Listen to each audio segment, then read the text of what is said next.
Hello बच्चों, theory revision में jam के थर्ड सेशन की तरफ चलते हैं और आज का chapter is set, relation and function. Now let's start.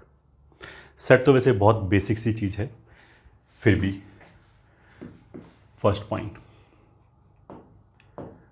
जिसे हम बोलते हैं ना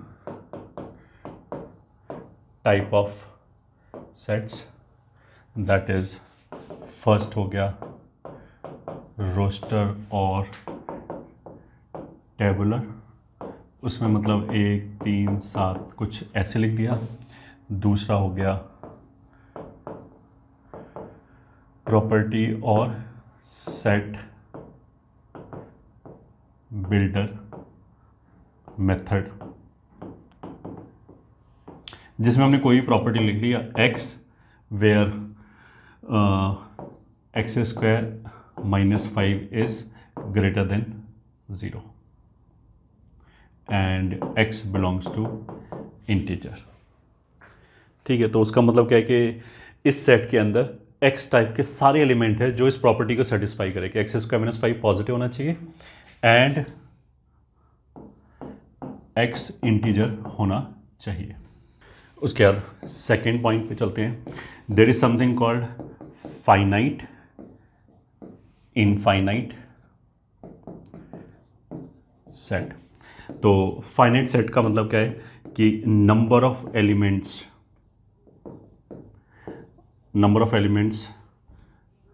इज फाइनाइट, और इनफाइनाइट सेट में number of elements are infinite. ठीक है, जैसे इस वाले केस में हम बोल सकते हैं for example set of even prime, तो केवल एक ही नंबर आएगा 2। ये ठीक है। यहाँ पे हम बोल सकते हैं सेट ऑफ प्राइम नंबर्स, तो they are infinite set, there are infinite prime numbers, तो इसलिए इस सेट में इनफाइनाइट नंबर्स हो गए। Third, cardinal number is equals to number of elements in a set। ठीक है, तो अगर इसको डिनोट करेंगे number of elements in set ए, तो ए के अंदर अगर मान लिया 5 एलिमेंट हैं तो नंबर ऑफ एलिमेंट्स इन ए कितना हो जाएगा 5। फिर fourth point, equal and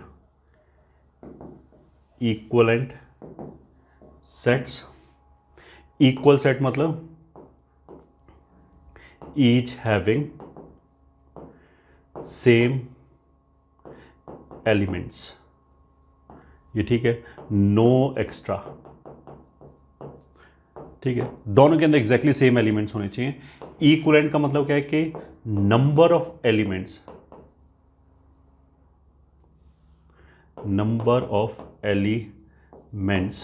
must be same. तो फॉर एग्जांपल अगर मान लिया मैंने लिख लिया a और इसके अंदर लिख लिया -1 0 1, b इसके अंदर लिख लिया x and x belongs to integer and x square is less than equals to 1, और c मान लिया लिख दिया a b c। ठीक है, तो a and b are equal sets, क्योंकि अगर x square less than equals to 1 लिखा है तो इसके अंदर भी इफेक्टिवली वही 3 एलिमेंट्स आएंगे। एक्स इंटीजर है and less than equals to 1 है, तो वो यही 3 इंटीजर हो सकते हैं, और कोई भी इंटीजर होगा तो उसका स्क्वायर 1 से बड़ा हो जाएगा। तो ए और बी आर इक्वल सेट, इनके अंदर एग्जैक्टली सेम एलिमेंट है। -1 0 1, यहाँ पे भी -1 0 1, कोई एक्स्ट्रा नहीं है। A and C are not equal sets but are equivalent sets, क्योंकि इन दोनों के अंदर नंबर ऑफ एलिमेंट्स हमारे सेम है। ये हो गए 4 पॉइंट। ठीक है, अब हम चलते हैं 5th पॉइंट के अंदर। Subset, proper subset and superset. ठीक है, तो वैसे A is a subset of B, ये ठीक है, और A is a proper subset of B। This implies A is proper subset of B। इसका मतलब क्या है, A is a subset of B। तो A is a subset of B का मतलब ये होता है, मैथमेटिकली अगर हम डिफाइन करें कि A के अंदर जो भी एलिमेंट है वो B के अंदर भी प्रेजेंट है। तो इसको अगर हम मैथमेटिकली देखें तो x belonging to A implies x belonging to B। तो इसका मतलब क्या होगा, जो भी A के अंदर है वो B के अंदर है ही है।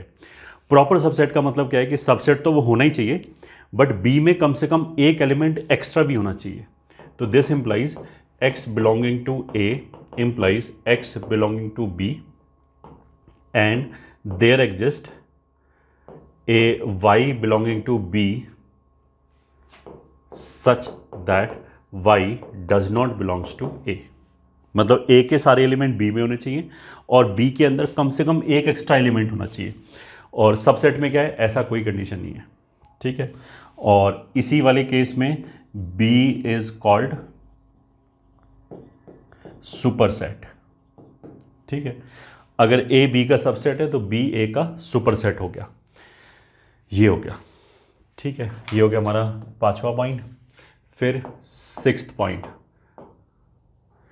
Power set of A is denoted by PA, ये ठीक है, and it contains all subsets of A as its elements। ठीक है, A के जितने भी सबसेट बन सकते हैं उन सबको एलिमेंट की तरह ट्रीट करके जो सेट बनेगा वो पावर सेट ऑफ A हो गया। ठीक है, 7th, if number of element in A बराबर n1 then total number of subsets of A, total कितने बन जाएंगे, 2n1। अगर किसी भी सेट में n1 एलिमेंट है तो उसके कितने सबसेट बन जाएंगे, 2n1। तो इसका मतलब ये भी हो गया कि पावर सेट ऑफ A जो होगा उसके अंदर टोटल नंबर ऑफ एलिमेंट्स कितना होगा, 2n। तो फॉर एग्जांपल मान लिया A के अंदर 1 और 5 दो हैं, तो इसके सबसेट्स कितने हो जाएंगे, एक तो हो जाएगा नल सेट, एक हो जाएगा नल सेट, फिर एक हो जाएगा जिसके अंदर केवल एक एलिमेंट हो, 1 हो या केवल 5 हो, या जिसके अंदर दोनों एलिमेंट हो। अगर हमने इसको सबसेट, इसको एक सेट बोल दिया तो यही पावर सेट ऑफ A हो जाएगा। तो इसके अंदर नंबर ऑफ एलिमेंट कितना होगा, 1 2 3 4, जितने भी इसके सबसेट्स बन जाएंगे। तो 2 एलिमेंट है तो 2 मतलब 4 सबसेट बन जाएंगे, तो ये 4 एलिमेंट हो गए। 8, नल सेट और वॉइड और एम्प्टी सेट किससे डिनोट करते हैं, 5, और उसका मतलब क्या है कि उसके अंदर कोई भी एलिमेंट नहीं है। और यहीं पे एक नोट दैट अगर मैंने ऐसे लिख दिया तो note that this is not null set,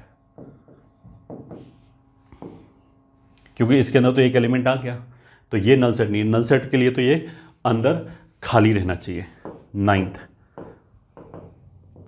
singleton set implies number of elements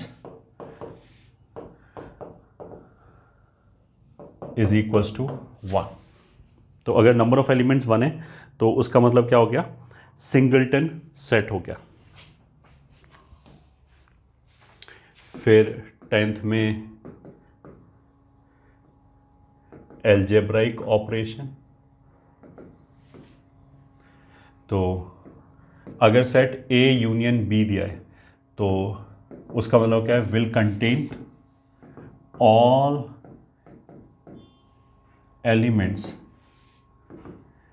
which are present in A or in B or in both. ठीक है, मतलब if x belonging to a union b that implies x belonging to a or x belonging to b। और का मतलब mathematics में inclusive और होता है, मतलब अगर दोनों के अंदर आ गया तो भी चलेगा। ये तो पहला हो गया। दूसरा, a इंटरसेक्शन b मतलब कॉमन एलिमेंट्स। ठीक है, तो अगर यहाँ पे हम दिखाई दें वेन डायग्राम से, अगर ये a है और ये b है तो ये पूरा a यूनियन b हो गया। ठीक है, कॉमन एलिमेंट्स का मतलब क्या हो गया, अगर ये a है और ये b है तो ये वाला कितना हो जाएगा, a intersection b।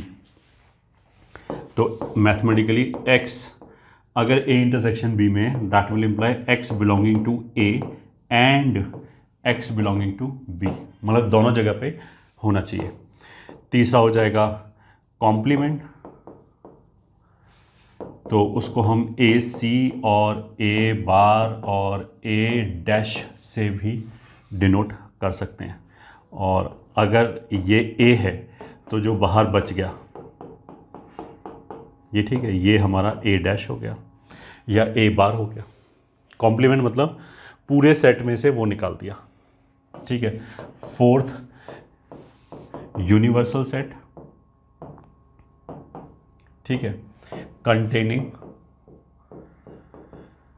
all possible elements।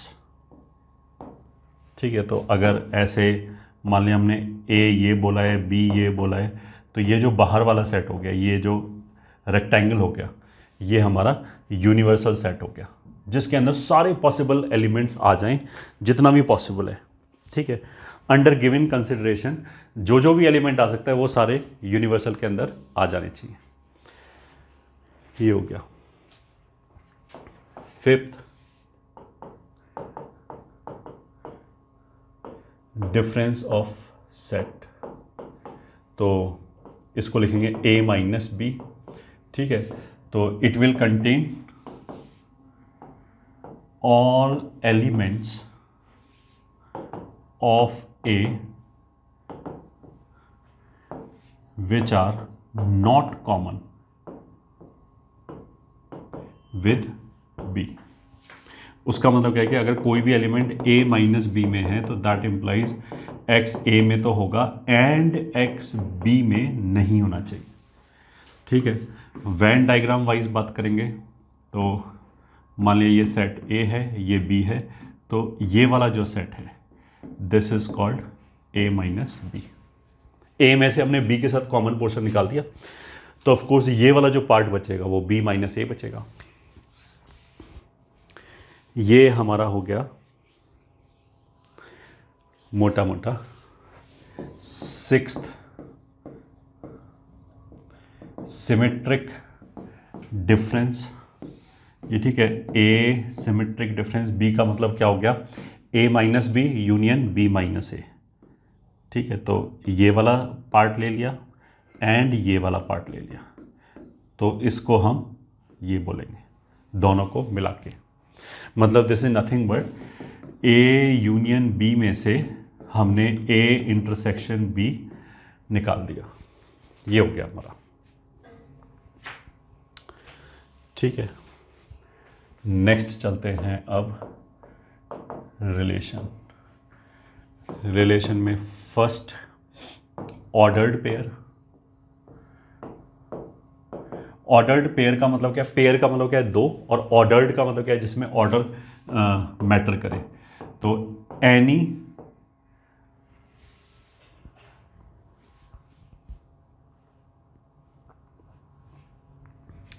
ठीक है, एनी जैसे बोलते हैं ना, ordered writing of two elements is called ordered pair. ठीक है, जैसे a comma b, it will not be equals to b comma a in general. First ये हो गया। Second, cartesian product of two sets. ठीक है, अगर मान लिया a और b दो सेट दे रखा है तो A cross B will be a set which contains all ordered pairs A comma B such that A belongs to A and B belongs to B। तो अगर मैंने A क्रॉस B लिखा तो सारे ऑर्डर्ड पेयर बना लिए। जैसे for example मान लिया A के अंदर अल्फा और बीटा 2 एलिमेंट हैं और B के अंदर मान लिया A B C 3 एलिमेंट है। तो A क्रॉस B को हम कैसे लिखेंगे? इसके अंदर हमने सारे ऑर्डर्ड पेयर लिस्ट कर लिए, जिसमें पहला ऑर्डर्ड पेयर का जो पहला एलिमेंट है वो यहाँ से आएगा, दूसरा एलिमेंट यहाँ से आएगा। तो अल्फा के साथ A, ये एक एलिमेंट हो गया, इसको एक एलिमेंट गिनेंगे A क्रॉस B का। फिर अल्फा के साथ B, फिर अल्फा के साथ C, फिर बीटा के साथ A, फिर बीटा के साथ B, फिर बीटा के साथ C। ये हो गया, ठीक है। तो number of elements in A cross B will be number of elements in A into number of elements in B। ये हो गया हमारा नोट 1। तो जैसे अगर इसमें 2 एलिमेंट है, उसमें 3 एलिमेंट है, तो A क्रॉस B के अंदर टोटल कितने एलिमेंट हो गए? 6। 1 2 3 4 5 6 ऐसे करके। Note 2, of course A cross B is not equals to B cross A in general, ठीक है, क्योंकि A क्रॉस B में तो जैसे पहला एलिमेंट अल्फा है, दूसरा A है। B क्रॉस A में उल्टा लिखा होगा, A कॉमा अल्फा लिखा होगा। अब alpha comma A and A comma alpha are 2 different thing, 2 separate thing, वो एक चीज़ नहीं है। But of course number of elements A cross B में और number of elements in B cross A वो सेम होगा, ठीक है। A क्रॉस B और B क्रॉस A में नंबर ऑफ एलिमेंट्स सेम हो गया। अब आगे 3, a relation R defined from set A to set B is a subset of A cross B and it can be denoted as, अगर हमने बोला कि एक रिलेशन R है जो सेट A से सेट B में डिफाइन किया जा रहा है, तो उसके अंदर ये हो गया, ठीक है।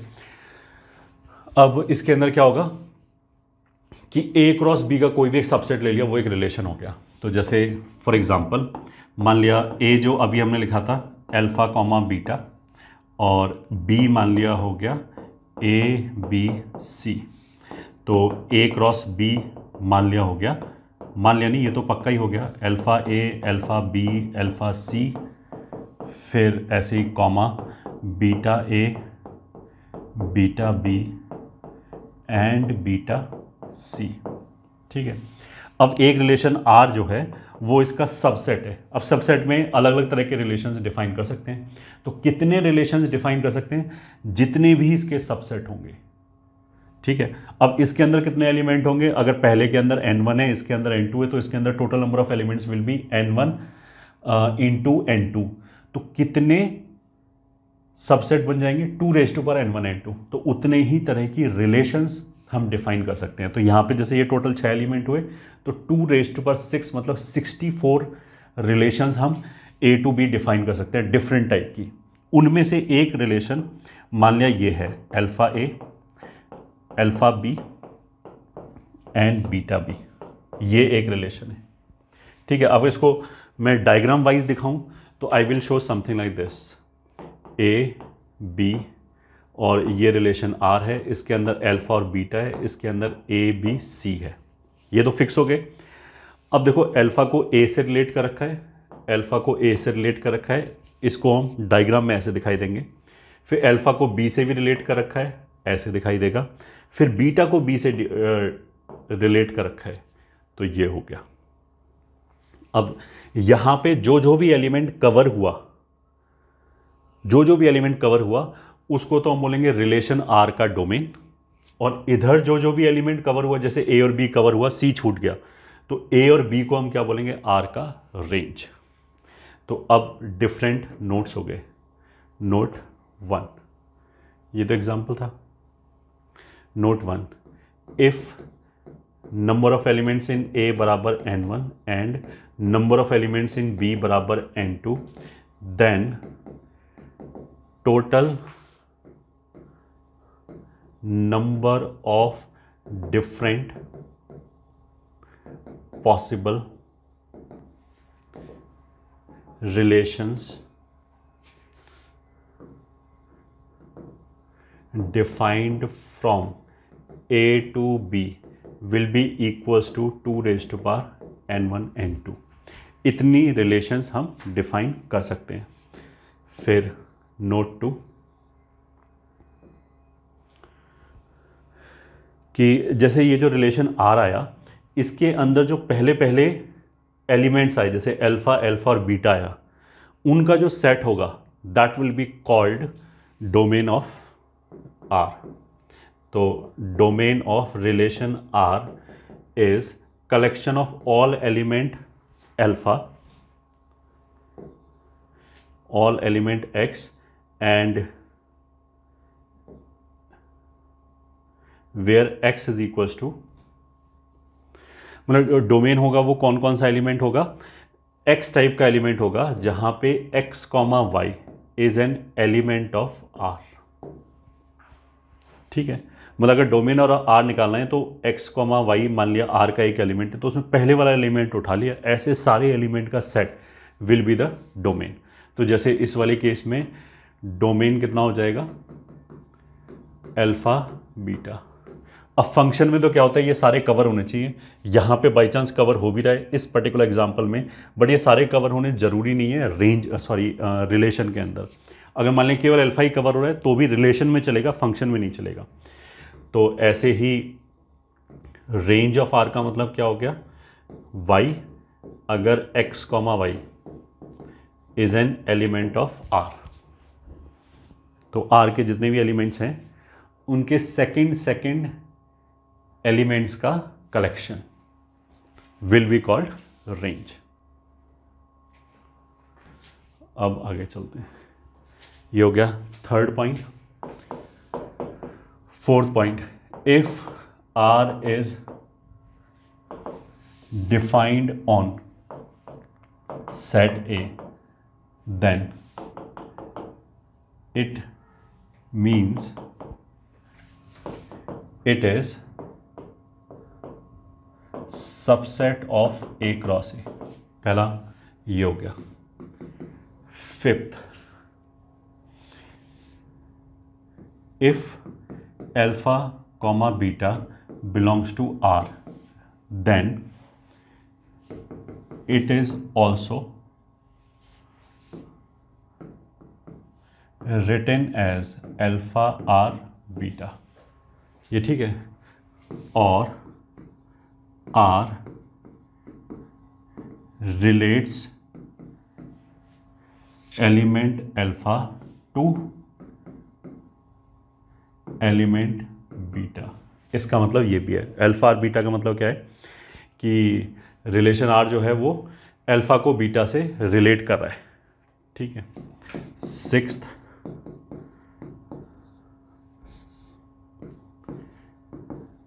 यूनिवर्सल रिलेशन, ये ठीक है, a relation R defined A to B is called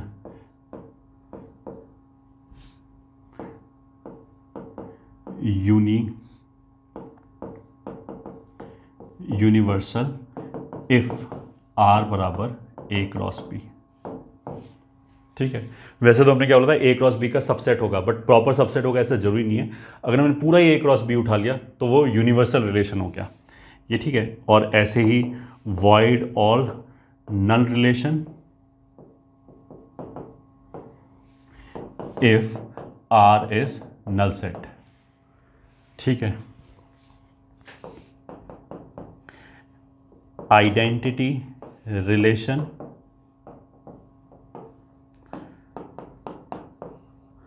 मान लिया 7th पॉइंट।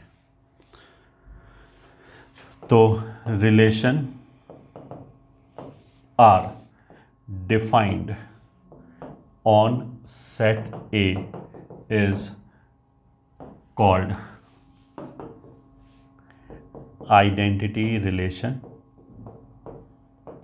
इफ आर के अंदर ए कॉमा ए टाइप सारे एलिमेंट हैं where A belongs to capital A. तो ना आइडेंटिटी रिलेशन का मतलब ये है कि अगर सेट ए के अंदर मान लिया 3 एलिमेंट हैं 1 2 7, तो 1,1 2,2 एंड 7,7 ये 3 एलिमेंट होने चाहिए आइडेंटिटी रिलेशन के अंदर। इनके अलावा कोई नहीं होना चाहिए, इनमें से कोई मिसिंग नहीं होना चाहिए। वो सारी प्रेजेंट होने चाहिए बट इनमें से कोई मिसिंग नहीं होना चाहिए। ये हो गया हमारा 7th 8th।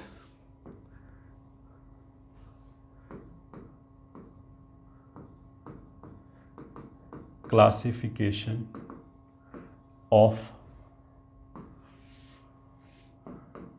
Relation. Let relation R is defined on set A, then it is called first reflexive if A comma A belongs to R for all A belonging to A। ठीक है, इसमें और आइडेंटिटी में अंतर क्या है? Identity में तो उसने बोला कि हर एलिमेंट अपने से ही रिलेट होना चाहिए और किसी से रिलेट नहीं होना चाहिए, कोई एलिमेंट मिस नहीं होना चाहिए और कोई एलिमेंट एक्स्ट्रा नहीं आना चाहिए। इसने क्या बोला कि हर एलिमेंट अपने से रिलेट होना चाहिए, उसके अलावा कुछ भी होता रहे, कोई भी एलिमेंट ऑफकोर्स मिस नहीं होना चाहिए, तो एक्स्ट्रा आ सकता है। तो मान लिया अगर रिलेशन आर के अंदर 3 एलिमेंट हैं अल्फा बीटा गामा, तो आइडेंटिटी का मतलब तो केवल क्या होगा, alpha alpha beta beta gamma gamma, बस और कुछ नहीं, ना कम ना ज़्यादा। रिफ्लेक्सिव का मतलब क्या होगा, alpha alpha beta beta gamma gamma, ये तीनों तो होनी चाहिए, ये ठीक है, बट इसके अलावा अल्फा कॉमा गामा आ गया वो भी चलेगा, तो भी तो भी रिफ्लेक्सिव रहेगा वो। तो इसमें एक्स्ट्रा एलिमेंट आ सकता है, तो उसका मतलब क्या है कि reflexive is nothing but identity plus और कुछ आ गया तो चलेगा। Second symmetric. सिमेट्रिक का मतलब क्या होगा, alpha R beta implies beta R alpha. Symmetric का मतलब क्या है कि अगर अल्फा बीटा से रिलेटेड है, अगर अल्फा एलिमेंट बीटा से रिलेट हो रहा है तो बीटा भी अल्फा से होना चाहिए। सिमेट्रिक का मतलब ये। सिमेट्रिक का मतलब क्या है कि अगर रिलेशन के अंदर 1,5 एक एलिमेंट आ जाए तो 5,1 भी आना चाहिए, और ऐसा हमेशा होना चाहिए, मतलब ऐसा नहीं होना चाहिए कि कोई मिस हो जाए, सारे प्रेजेंट होने चाहिए। थर्ड हो गया ट्रांजिटिव। ट्रांजिटिव का मतलब क्या है कि अगर अल्फा बीटा से रिलेटेड है एंड बीटा मान लिया गामा से रिलेटेड है, तो बीच में से बीटा खींच लो, अल्फा गामा से रिलेटेड होना चाहिए, तभी वो ट्रांजिटिव बोला जाएगा। ठीक है। फोर्थ हो गया इक्विवेलेंस। इक्विवेलेंस में कुछ भी नहीं, equivalence is basically reflexive plus symmetric plus transitive. अगर ये तीनों है, अगर रिफ्लेक्सिव भी है, सिमेट्रिक भी है एंड ट्रांजिटिव भी है, तो उसका मतलब क्या है, वो इक्विवेलेंस हो गया। ये तो हो गया इंपॉर्टेंट। ठीक है। एक फिफ्थ हम बोलते हैं एंटी सिमेट्रिक। ठीक है, ये इंपॉर्टेंट नहीं है। इसका मतलब बस ये है कि अगर मान लिया 1,5 है, ठीक है, अगर 1,5 है तो 5,1 नहीं आना चाहिए, उल्टा नहीं होना चाहिए एक भी। अगर 1,5 नहीं है तो कोई दिक्कत ही नहीं है। तो हर पेयर के करस्पॉन्डिंग जो उल्टा वाला एलिमेंट है, किसी भी पेयर का प्रेजेंट नहीं होना चाहिए। ठीक है। तो इसका मतलब ये कि अगर alpha R beta and beta R alpha दोनों मान लिया उसके अंदर हैं, तो दिस मस्ट इंप्लाई अल्फा बराबर बीटा। ठीक है। मतलब ऐसे डिफरेंट एलिमेंट के साथ रिलेट नहीं होना चाहिए। ठीक है, sixth inverse relation, are inverse is called inverse of relation R if alpha R beta implies beta R inverse alpha। अगर रिलेशन R अल्फा को बीटा से रिलेट कर रहा है तो उसका इन्वर्स बीटा को अल्फा से रिलेट करना चाहिए, और ऐसा हमेशा होना चाहिए फॉर ऑल। आगे अब चलते हैं फंक्शन। फंक्शन में first point, transformation of graph.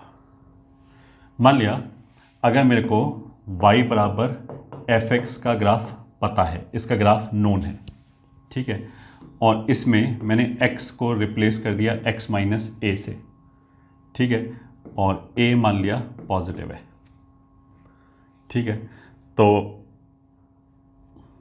हमें किसका ग्राफ मिलेगा, y बराबर f ऑफ x माइनस ए का। तो अगर इसका ग्राफ पता है तो इसका ग्राफ डायरेक्टली बता सकते हैं ये, ठीक है, जस्ट शिफ्ट इंटायर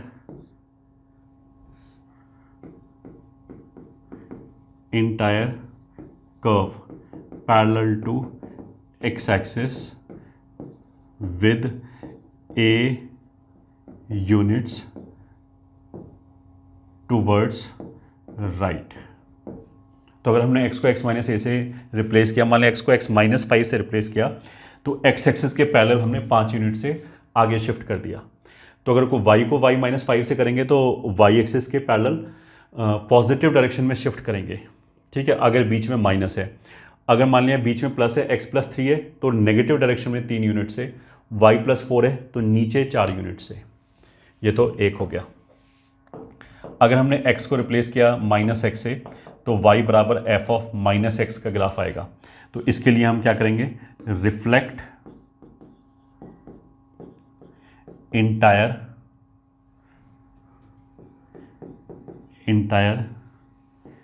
ग्राफ इन y एक्सिस, ठीक है। उसका मतलब क्या है कि जो राइट वाला ग्राफ है वो लेफ्ट पे आ जाएगा, लेफ्ट वाला ग्राफ राइट पे आ जाएगा। y की जगह माइनस वाई लिया तो सिमेट्री से क्या होगा कि x एक्सिस में रिफ्लेक्शन ले लिया, यहाँ जैसे y एक्सिस में लिया है वैसे x एक्सिस में ले लिया। अगर हमने x को रिप्लेस किया kx से, end of course k positive है, तो हमें ग्राफ मिलेगा y बराबर f ऑफ kx का। तो इस वाले केस में क्या करेंगे, हमने स्केलिंग चेंज कर दिया, divide all values on x axis by k। तो अगर जैसे मान लिया मेरे को y बराबर साइन एक्स का ग्राफ पता है और y बराबर साइन ऑफ 3x का ग्राफ चाहिए हमें, तो इफेक्टिवली हमने x को 3x से रिप्लेस किया है, तो हम क्या करेंगे, x एक्सिस की सारी वैल्यूज़ को 3 से डिवाइड कर देंगे, इसने ये बोला, ठीक है। फिर x को मॉड x से, तो मतलब अब मेरे पास ग्राफ आ जाएगा y बराबर f ऑफ मॉड x का। तो पहले तो हम क्या करेंगे, remove graph for x less than 0, मतलब y एक्सिस के लेफ्ट हैंड साइड वाला ग्राफ है जो वो मिटा दिया, and make same graph as present for x greater than 0, ठीक है। मतलब लेफ्ट हैंड साइड वाला ग्राफ तो हटा दिया, y एक्सिस के लेफ्ट हैंड साइड वाला ग्राफ हटा दिया, जैसा राइट में वैसे ही लेफ्ट हैंड और बना दिया, राइट वाला तो वहीं रहेगा, लेफ्ट में वैसे ही ग्राफ और बना दिया। तो जो इसका ग्राफ आएगा वो बेसिकली y एक्सिस के वर्ड सिमेट्रिक आएगा। तो बिल्कुल सिमेट्री से अगर मैं y को मॉड y से रिप्लेस करूं तो क्या होगा, नेगेटिव y वाला ग्राफ हटा दिया, मतलब x एक्सिस के नीचे वाला ग्राफ हटा दिया, और जैसा ऊपर है वैसा ही नीचे और बना लिया एक्स्ट्रा, ऊपर तो रहेगा ही रहेगा, ये हो गया। और लास्ट ट्रांसफॉर्मेशन क्या है, f को मॉड f से रिप्लेस किया, ठीक है। इसमें क्या होगा, नीचे वाले ग्राफ को पलट के ऊपर ले जाओ, x एक्सिस के जो नीचे पोर्शन है बस उसको पलट के ऊपर ले जाओ, ये ठीक है। The portion of graph below x axis will go above x axis. ठीक है, एक्स एक्स के जो नीचे ग्राफ है उसको पलट के ऊपर ले जाओ। ये हो गया हमारा ट्रांसफॉर्मेशन। अब सेकंड, फंक्शन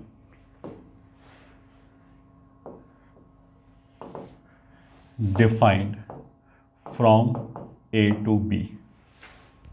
ये ठीक है। क्या क्या कंडीशन है? First, function F is defined from A to B. A is domain of F. Second, B is codomain of F. फिर तीसरा part, no element of A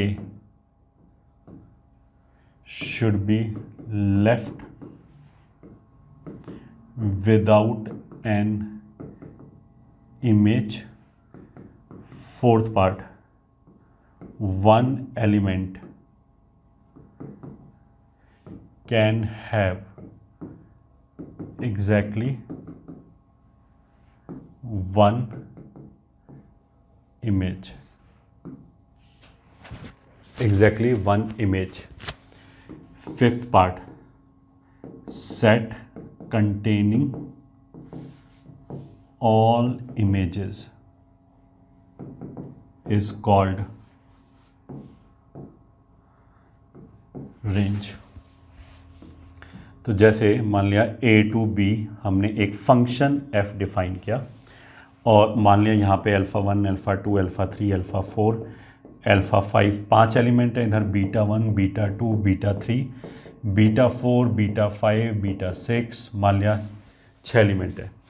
तो रिलेशन में तो क्या है, अल्फ़ा 1 बीटा 1 से भी रिलेट हो सकता है, बीटा 2 से भी रिलेट हो सकता है। यहाँ नहीं हो सकता। यहाँ कोई एलिमेंट बचना नहीं चाहिए, सबकी इमेज आनी चाहिए और एक एलिमेंट से एक ही लाइन निकल सकती है। तो अल्फ़ा 1 का इमेज अगर बीटा 1 है तो अल्फ़ा 1 का इमेज और कुछ नहीं हो सकता। अच्छा, अल्फ़ा 2 का इमेज सेम हो सकता है, उसमें कोई दिक्कत नहीं है, बट यहाँ से दो लाइन नहीं निकल सकती। दो लाइन सेम जगह तो जा सकती हैं बट एक एलिमेंट से दो लाइन नहीं निकल सकती। तो इसका इमेज मान लिया ये है, बीटा 4 मान लिया ये है और ये मान लिया ऐसे है। तो इस डायग्राम के लिए हम क्या क्या बोल सकते हैं? First, image of alpha 1 is beta 1। ठीक है, pre images of beta 1 are alpha 1 and alpha 2। इस बात को हम ऐसे भी लिख सकते हैं, F of alpha 1 is equals to beta 1, इसी इंफॉर्मेशन को। सेकंड, थर्ड, ये जो सेट है this will be called range. यही इमेजेस का कलेक्शन हो गया, ये तो किसी का भी इमेज नहीं आया, तो रेंज जो हो गया वो बेसिकली कितना हो जाएगा, बीटा 1, बीटा 2, बीटा 3, ये हो गया। ठीक है, नोट, इसको हम ऐसे बोल सकते हैं, यहाँ पे जो वेरिएबल वैल्यू लेगा उसको हम बोलते हैं इंडिपेंडेंट वेरिएबल, यहाँ से जो वेरिएबल वैल्यू लेगा उसको हम बोलेंगे डिपेंडेंट वेरिएबल। तो एक इंडिपेंडेंट वेरिएबल की वैल्यू के लिए एक ही डिपेंडेंट वेरिएबल की वैल्यू आनी चाहिए, मतलब एक एक्स के लिए एक ही वाई आना चाहिए, एक एक्स के लिए दो वाई नहीं आनी चाहिए, दो डिफरेंट एक्स के लिए सेम वाई आ सकता है। तो ग्राफिकली इसका मतलब ये होगा, graphically no vertical line can intersect graph of a function more than once. No vertical line can intersect graph of a function more than once. ठीक है, हॉरिजॉन्टल लाइन कितनी बार भी इंटरसेक्ट कर सकता है। तो अगर मान लिया मैंने ये बोला कि ये फंक्शन का ग्राफ है, तो नहीं, क्योंकि एक वर्टिकल लाइन खिंच गया जो दो जगह इंटरसेक्ट कर रहा है। तो एक ही एक्स के लिए 2y आ गए इसमें, तो ऐसा नहीं होना चाहिए। अगर मान लिया ऐसे है तो ये चलेगा, इसमें कोई प्रॉब्लम नहीं, क्योंकि इसमें क्या है, कोई भी एक्स के लिए एक ही y आएगा, 2y नहीं आएंगे। 2 डिफरेंट एक्स के लिए we can have same y। अगर हम ये बोले ना कि ये x1, x2, x3 तीनों के लिए सेम y आ रहा है, चलेगा, कोई दिक्कत नहीं। फिर क्लासिफिकेशन ऑफ फंक्शन, तो उसमें फर्स्ट आ गया इनटू ऑनटू। ठीक है, ऑनटू को हम क्या बोलते हैं, सर्जेक्टिव। ठीक है, अगर range of function is equals to codomain तो वो हो गया हमारा ऑनटू फंक्शन। अगर range of function is proper subset of codomain तो वो हो गया हमारा इनटू फंक्शन। बस, और कुछ भी नहीं है। इनटू फंक्शन मतलब कि कोडोमेन में कम से कम एक एलिमेंट एक्स्ट्रा होना चाहिए। ऑनटू का मतलब क्या है, दोनों एग्जैक्टली सेम होना चाहिए। पहला क्लासिफिकेशन ये हो गया। दूसरा इवन ऑड, ये ठीक है, इसमें तीसरा भी हो सकता है नन। तो अगर f ऑफ माइनस एक्स बराबर F x for all x belonging to R, this implies even function. For all x belonging to R नहीं बोलेंगे, for all x belonging to domain of the function. ठीक है, अगर f of minus x बराबर minus of F x आ जाए for all x belonging to domain of function तो ये ऑड फंक्शन हो गया। अगर इवन और ऑड कोई भी सेटिस्फाई ना हो, एल्स नन। नन मतलब नाइदर इवन नॉर ऑड, ये हो गया सेकंड हमारा इवन ऑड। अब इवन ऑड में और कौन कौन से नोट ध्यान रखने वाले हैं। If defined for even, if defined for odd function f0 will be 0 and for even function f dash 0 will be 0. Note 2, even function का डेरिवेटिव ऑड होगा, ऑड फंक्शन का डेरिवेटिव इवन होगा। इवन फंक्शन को differentiate करेंगे, अगर differentiable है तो वो ऑड फंक्शन होगा, ऑड को डिफरेंशिएट करेंगे वो इवन होगा। फिर note 3, graph of even function will be symmetric about Y axis. ठीक है, इसका मतलब यह है कि alpha comma beta if alpha comma beta lies on the graph, then minus alpha comma beta will also lie.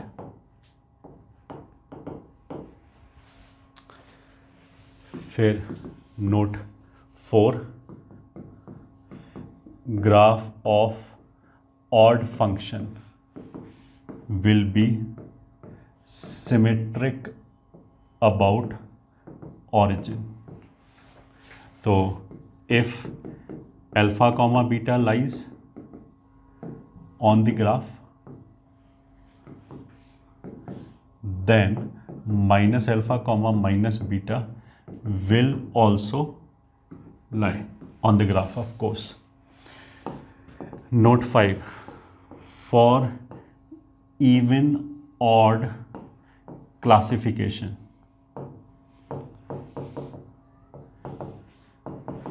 domain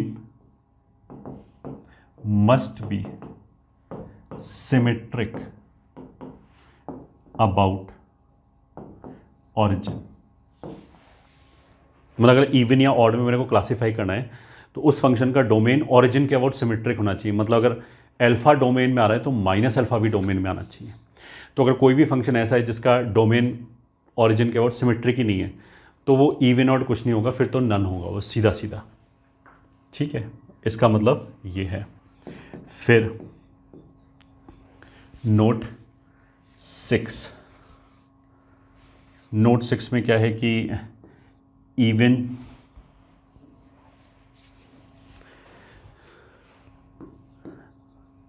even odd extension, ये ठीक है। लेट एफ एक्स बराबर G X for all x belonging to alpha to beta, then in minus beta to minus alpha F X must be. मान लीजिए एक F X है, Y axis के एक तरफ उसको हमने डिफाइन कर रखा है कि उसका डेफिनेशन जी एक्स आ रहा है, ठीक है। जी एक्स कोई भी एक्सप्रेशन है, मान लिया x cube plus e raise to power x, तो लेफ्ट हैंड साइड पे करस्पॉन्डिंग इंटरवल में माइनस बीटा से माइनस अल्फा में एफ एक्स की वैल्यू क्या होना चाहिए, केस 1 वो होनी चाहिए g of minus x if f is even. अगर एफ को इवन होना है तो लेफ्ट पे उसकी डेफिनेशन ये होनी चाहिए, ठीक है। और अगर ऑड होना है तो उसकी डेफिनेशन ये होनी चाहिए, इफ एफ इज ऑड। तो जो भी यहाँ पे डेफिनेशन आया, मान लिया e raise to power x plus x square plus x cube, मान लिया ये है, तो दूसरे साइड करस्पॉन्डिंग इंटरवल में, मान लिया ये इंटरवल 1 से 5 तक है, तो -5 से -1 में इसी की जगह माइनस रख दो, तो e raise to power minus x plus x square minus x cube, ये होना चाहिए अगर फंक्शन इवन है। तो ऑड है तो इसी के आगे एक और माइनस लगा दिया, ये डेफिनेशन होना चाहिए दूसरे करस्पॉन्डिंग इंटरवल में, तभी वो इवन ऑड हो सकता है।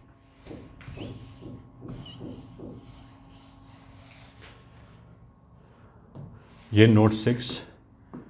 Note 7,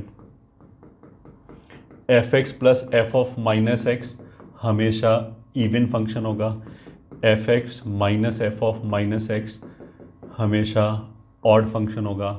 note 8, for any function F x, ये ठीक है। एफ एक्स को हम कैसे लिख सकते हैं, half of F x plus F of minus x plus half of F x minus F of minus x, ये हमारे लिए हो गया इवन फंक्शन एंड ये हमारे लिए हो गया ऑड फंक्शन। ये इवन फंक्शन मतलब एक फंक्शन को हम इवन प्लस ऑड के सम के फॉर्म में यूनिकली लिख सकते हैं, इसका मतलब ये हो गया।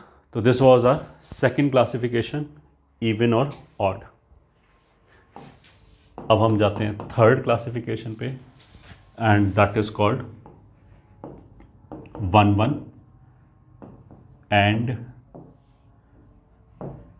Many one.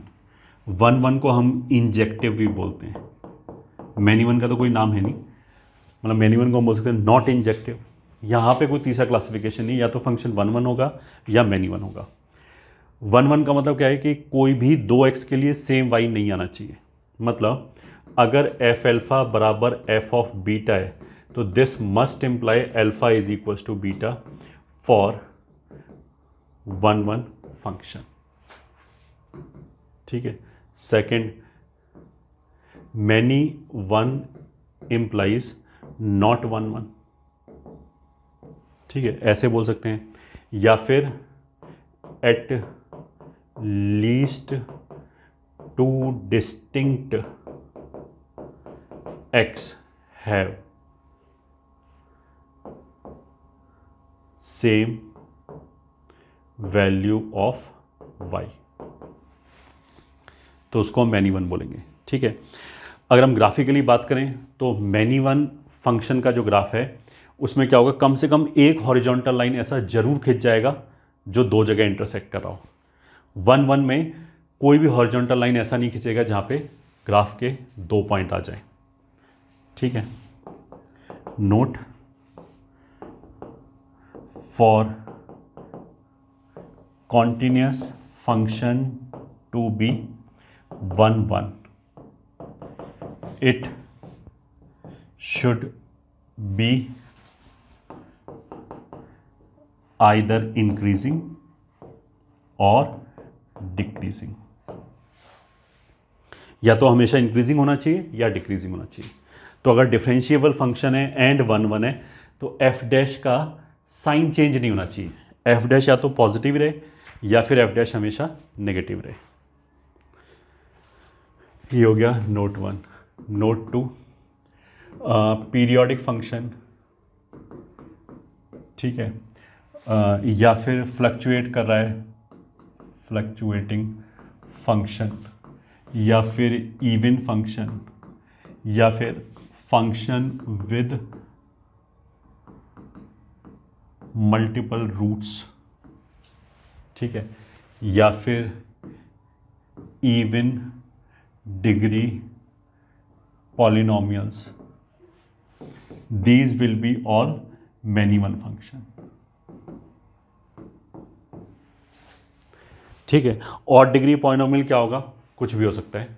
Non periodic function क्या होगा? कुछ भी हो सकता है, बट पीरियोडिक है तो पक्का मैनी वन है। पीरियोडिक का मतलब क्या है कि सेम ही ग्राफ बार बार रिपीट कर रहा होगा, तो वो हो गया हमारा मैनी वन। फोर्थ क्लासिफिकेशन हो गया पीरियोडिक फंक्शन। तो बेसिक डेफिनेशन तो यही है, f of x plus t अगर एफ एक्स के बराबर हो जाए for all x belonging to domain of the function, then f is called periodic with period capital t, ठीक है। Note 1, the least possible value of t mod is called fundamental period. Fundamental period का मतलब क्या है कि वो सबसे छोटी यूनिट होगी जो बार बार रिपीट कर रही होगी, ठीक है।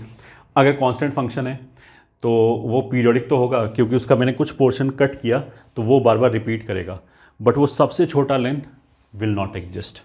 तो उसका मतलब क्या है कि अगर मान लिया एफ एक्स बराबर कांस्टेंट फंक्शन है, ठीक है, तो it will be periodic but fundamental period will not be defined.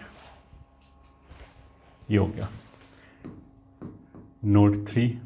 अगर मान लिया एफ एक्स का पीरियड t1 है, जी एक्स का पीरियड t2 है, तो f x plus minus g x and f x into g x, इसका period कितना हो जाएगा? LCM of t1 and t2, ठीक है। अब देखो f x upon g x, f x plus minus g x, या फिर f x into g x का पीरियड कितना हो जाएगा? LCM of t1 and t2।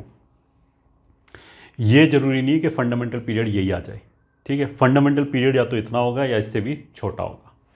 अब जैसे sine x and cos x है, साइन एक्स का पीरियड 2 पाई, कॉस एक्स का period 2 pi, sine x upon cos x का पीरियड 2 पाई और 2 पाई का एलसीएम 2 पाई आ गया, 2 पाई हो गया, सही बात है, बट फंडामेंटल पीरियड उसका पाई है, वो छोटा हो गया, तो वो चलता है, ठीक है। Note 4, LCM of rational and irrational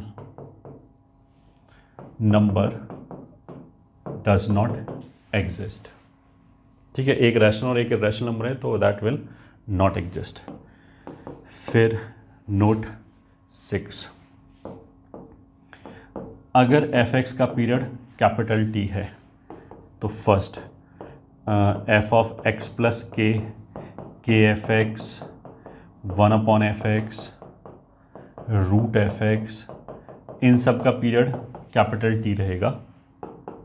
दूसरा f of a x plus b, अगर अंदर हमने लीनियर लिख दिया तो इसका period T upon mod a आ जाएगा,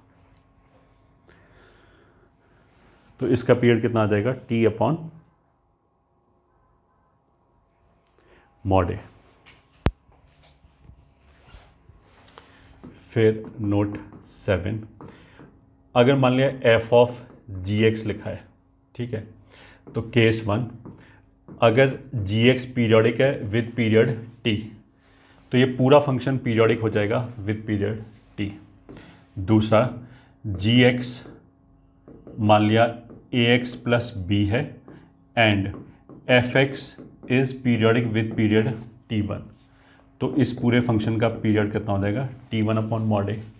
मतलब अगर अंदर वाला फंक्शन पीरियोडिक है तो बाहर वाले के बारे में हमने बात ही नहीं की, वो कुछ भी हो पीरियोडिक हो या ना हो, अंदर वाले का जो पीरियड आएगा वही पीरियड आ जाएगा पूरे फंक्शन का। अगर अंदर वाला लीनियर है एंड बाहर वाला पीरियोडिक है तो फिर टी अपॉन मॉड ए वाली चीज़ लग जाएगी। और तीसरा केस इसमें क्या हो जाएगा कि f का पीरियड तो t1 है, g x non linear and non periodic है, तो पूरा फंक्शन नॉन पीरियोडिक हो जाएगा। तो फिर पूरा फंक्शन नॉन पीरियोडिक हो जाएगा, ठीक है। एंड ऑफ कोर्स इसके एक्सेप्शंस एग्जिस्ट करता है। फिर आ गया हमारा इन्वर्स फंक्शन। अगर f मान लिया a टू b डिफाइन है and is 1 1 plus onto, then जो इसका इन्वर्स फंक्शन है वो b टू a डिफाइन हो जाएगा, ठीक है। फिर नोट 1 सच दैट अगर f अल्फ़ा बीटा के बराबर है तो f इनवर्स बीटा अल्फ़ा के बराबर होगा। तो a से b मान लिया f ऐसे डिफाइन है, अल्फ़ा का इमेज मान लिया बीटा है, गामा का इमेज मान लिया डेल्टा है, थीटा का इमेज मान लिया ईटा है, तो उल्टा जो डिफाइन होगा वो क्या होगा f इनवर्स। तो ऑफ कोर्स 1 1 होना चाहिए। अगर मैनी 1 होगा तो जब उल्टा डिफाइन करेंगे तो फंक्शन की तरह डिफाइन नहीं हो पाएगा, क्योंकि एक एलिमेंट की दो इमेज आ जाएगी। एंड ऑन टू होना चाहिए, यहाँ पे कोई बचना नहीं चाहिए। अगर कोई बच गया तो उल्टा डिफाइन नहीं हो पाएगा फंक्शन में, तो इसलिए 1 1 एंड ऑन टू होना चाहिए। नोट 2 एफ इनवर्स का इनवर्स वापस एफ हो जाएगा।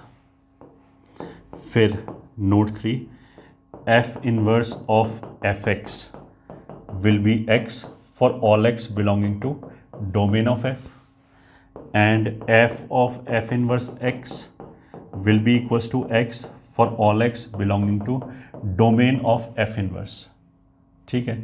तो इसको हम ऐसे ही बोलते हैं रेंज ऑफ f, क्योंकि एक का डोमेन दूसरे का रेंज होगा। ये हो गया। Note 4 graph of y is equals to f inverse x can be obtained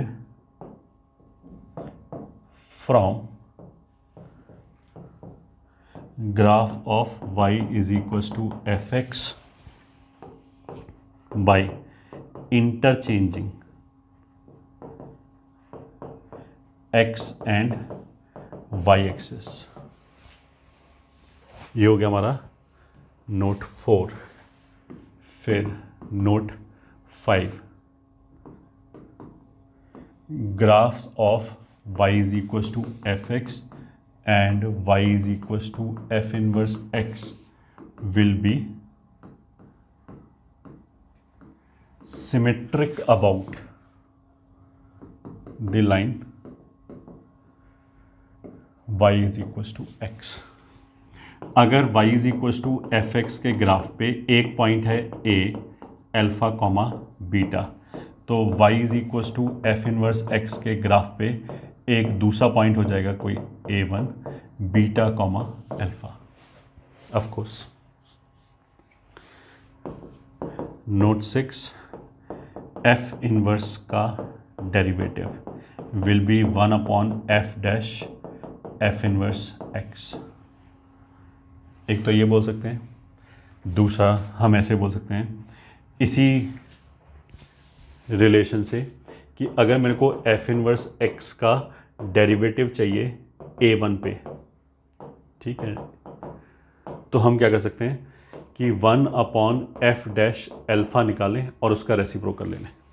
मतलब इसका डेरिवेटिव निकालें इसी पॉइंट पे, फिर उसका रेसिप्रोकल ले लें तो आ जाएगा। उसके बाद some points to remember. points to remember. 1, if fx is a polynomial satisfying fx plus f of 1 by x बराबर fx into f of 1 by x for all x, then वो जो फंक्शन fx होगा that will be plus minus x raise to power n plus 1. इसी type का function हो सकता है. फिर points to remember. 2, if f satisfy first part f of a minus x is equals to f of a plus x for all x, और f of x बराबर f of 2a minus x, then its graph will be symmetric about the line x is equals to a.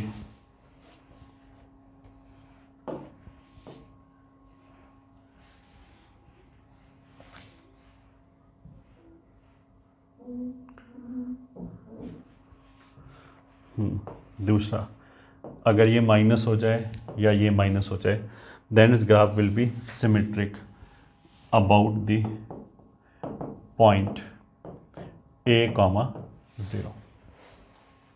तो पहले वाले case में तो क्या होगा कि अगर ये लाइन है x बराबर a, तो इसके अबाउट सिमेट्रिक ग्राफ आएगा. दूसरे वाले केस में क्या होगा कि ये जो पॉइंट है, ये मतलब x बराबर a है, तो इस पॉइंट के अबाउट ऐसे सिमेट्रिक ग्राफ आएगा.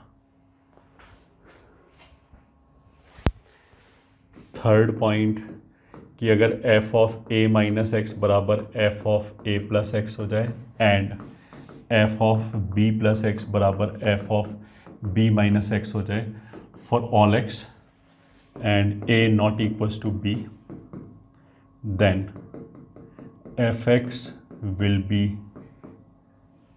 periodic and will be symmetric about infinite vertical lines.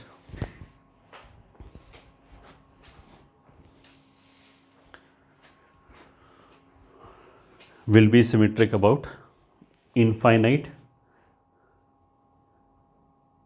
vertical lines.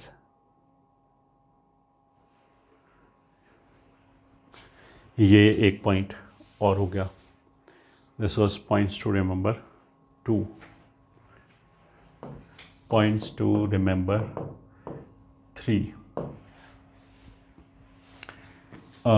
if number of elements in A बराबर n1 and number of elements in B बराबर n2 and function f is defined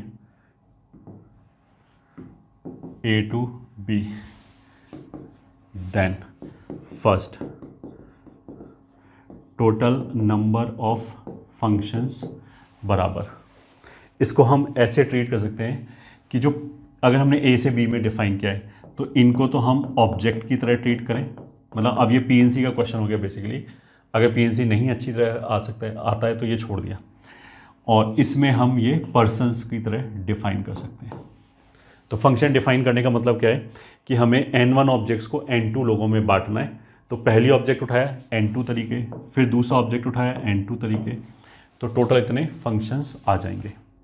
फिर दूसरा total number of, अगर मैं बोलूँ on to functions, ठीक है. अब ऑन टू फंक्शंस में क्या क्या होगा, 3 केसेस बन जाएगा. या तो n1 बराबर n2 होगा, या n1 ग्रेटर देन n2 होगा, या फिर n1 लेस देन n2 होगा. ठीक है. अगर n1 बराबर n2 होगा तो n1 बराबर n2 बराबर n मान लिया, तो नंबर ऑफ फंक्शंस हो जाएगा n फैक्टोरियल. ठीक है. तो इसमें इनटू फंक्शंस कितना हो जाएगा, वो यही ब्रैकेट में लिख लेते हैं, n raise to power n minus n factorial, इतने इनटू फंक्शंस हो जाएंगे। अगर n1 n2 से बड़ा है तो मतलब ऑब्जेक्ट्स ज़्यादा हैं, तो ऐसा हो ही नहीं सकता कि हर ऑब्जेक्ट अलग अलग बंदे के पास चला जाए, तो ऑन टू फंक्शंस हो जाएंगे 0, और जितने भी फंक्शंस हैं n2 raise to power n1 सारे के सारे वो बेसिकली इनटू हो जाएंगे। तो ब्रैकेट में जो लिखा है वो इनटू फंक्शंस लिखा है, n2 raise to power n1 सारे के सारे क्या हो जाएंगे, इनटू फंक्शन। अगर पहले में कम ऑब्जेक्ट है और दूसरे में ज़्यादा है तो फिर सॉरी, ये मैंने इनटू ऑनटू नहीं, ये मैंने उल्टा लिख दिया, ये हो जाएगा 1 1 and this will be 1 1 function and this will be many 1। हाँ, 1 1 का मतलब क्या है कि एक ऑब्जेक्ट, किसी भी बंदे को 2 ऑब्जेक्ट नहीं मिलनी चाहिए, इसका मतलब ये हो गया। तो अगर बराबर है तो n लोगों में n चीज़ें बांट दी n फैक्टोरियल, और बाकी टोटल ये हो गया। अगर नंबर ऑफ ऑब्जेक्ट्स ज़्यादा हैं तो एक बंदे को तो 2 मिलेगा ही मिलेगा कम से कम, तब ये हो गया। अगर नंबर ऑफ ऑब्जेक्ट्स कम हैं और पर्सन्स ज़्यादा हैं, हाँ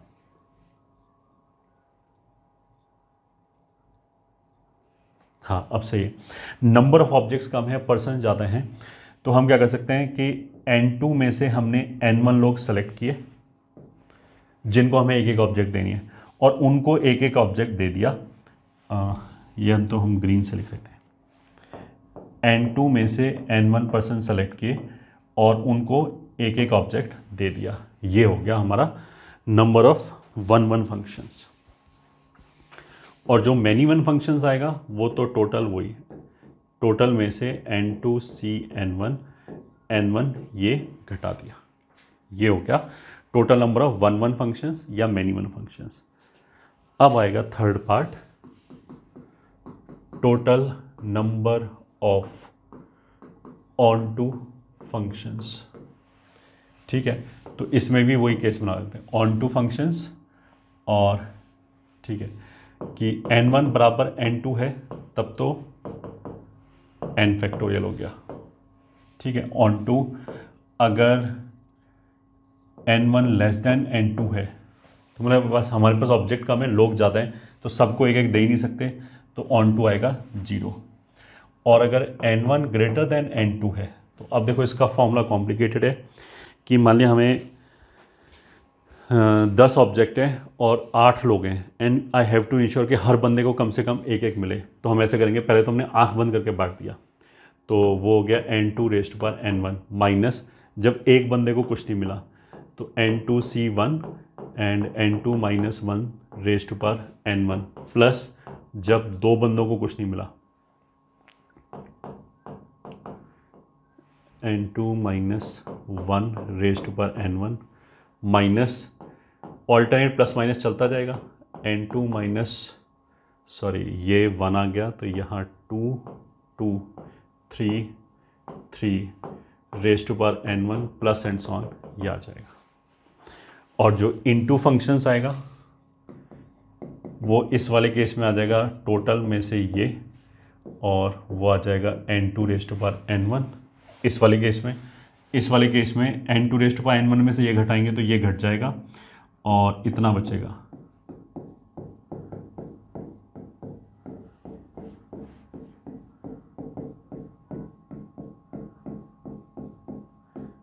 n2 minus 3 raise to power n1 minus and so on. ये हमारे हो गए टोटल नंबर ऑफ फंक्शंस।